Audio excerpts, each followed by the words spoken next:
Nama saya Piti Nursipa dengan NPM 2350103. Nah, pada kesempatan kali ini kita akan membahas tentang strategi pembelajaran pendidikan Pancasila dan kewarganegaraan. Nah, selanjutnya yang akan kita bahas pertama ada strategi pembelajaran pendidikan Pancasila kewarganegaraan. Yang kedua ada pembelajaran aktif model college bell. Yang ketiga metode ceramah, dan yang terakhir ada motivasi belajar. Selanjutnya yaitu strategi pembelajaran PPKN atau pendidikan Pancasila dan kewarganegaraan. Nah, strategi pembelajaran dapat didefinisikan sebagai rencana menyeluruh yang dirancang oleh guru untuk proses belajar mengajar. Dalam proses ini untuk menciptakan situasi yang optimal, dan dalam penerapannya sebagai strategi pembelajaran melibatkan pemilihan dan penggunaan sumber belajar yang bervariasi seperti alat peraga, buku teks, alat media digital.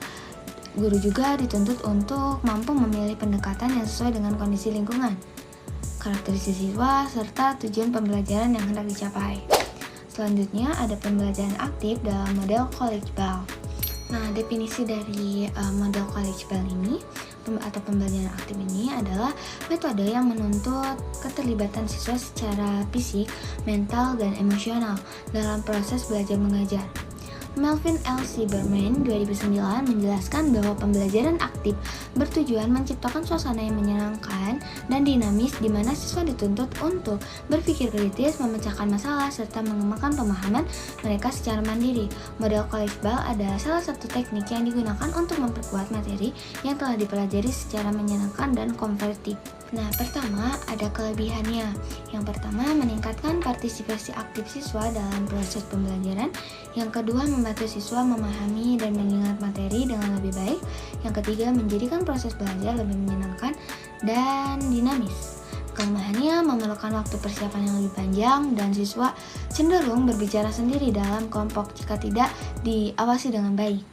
Langkah-langkah model college bell. Pertama, membagi siswa menjadi tim kecil beranggotakan 3-4 orang. Yang kedua, memberikan setiap siswa kartu indeks untuk menjawab pertanyaan yang diajukan oleh guru. Yang ketiga, tim berlomba menjawab pertanyaan dengan mengangkat kartu indeks mereka terlebih dahulu. Yang keempat, memberikan poin untuk jawaban yang benar dan memerlukan review materi jika ada kesalahan. Dan definisi dari metode ceramah sendiri yaitu merupakan salah satu metode pembelajaran yang paling sering digunakan di berbagai jenjang pendidikan.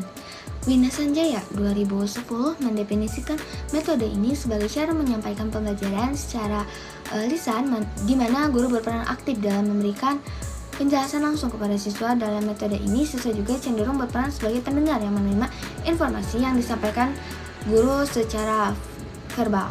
Selanjutnya ada metode ceramah. Kelebihan dari metode ceramah ini yang pertama efisien, karena guru dapat menyampaikan banyak materi dalam waktu yang relatif singkat. Yang kedua murah dan mudah, tidak memerlukan alat, bantuan, atau media pembelajaran yang kompleks, cukup dengan suara dan penjelasan. Dan yang ketiga ada pengendalian kelas yang baik, jadi guru dapat dengan mudah mengontrol situasi kelas karena siswa fokus pada penuturan langsung gitu. Dan kelemahannya ada keterlibatan siswanya yang sangat rendah karena siswa cenderung pasif, hanya mendengarkan dan tidak berpartisipasi. Dan kedua ada potensi kebosanan. Nah, jika tidak diselingi dengan aktivitas lain, metode ini membuat siswa yang sangat bosan ataupun jenuh. Dan yang ketiga ada verbalisme, siswa hanya memahami teori tanpa adanya praktik yang memadai. Nah, selanjutnya ada motivasi belajar. Pengertian dari motivasi belajar sendiri adalah dorongan yang muncul dari dalam diri siswa untuk mengembangkan pengetahuan, keterampilan, dan sikap yang dibutuhkan dalam proses pembelajaran. Sardiman 2010 menggambarkan motivasi sebagai daya penggerak membuat siswa bersemangat dan giat dalam belajar. Nah, motivasi ini bisa dipengaruhi oleh berbagai faktor internal seperti minat dan cita-cita, serta faktor eksternal seperti lingkungan belajar dan dukungan dari guru. Dan fungsi dari motivasi belajar pertama, pendorong aktivitas, jadi memberikan semangat kepada siswa untuk terus belajar. Yang kedua, mengarah pada tujuan atau membantu menetapkan target belajar yang ingin dicapai. Dan ketiga, seleksi perilaku, mengarahkan siswa memilih aktivitas yang sesuai untuk mencapai tujuan pembelajaran.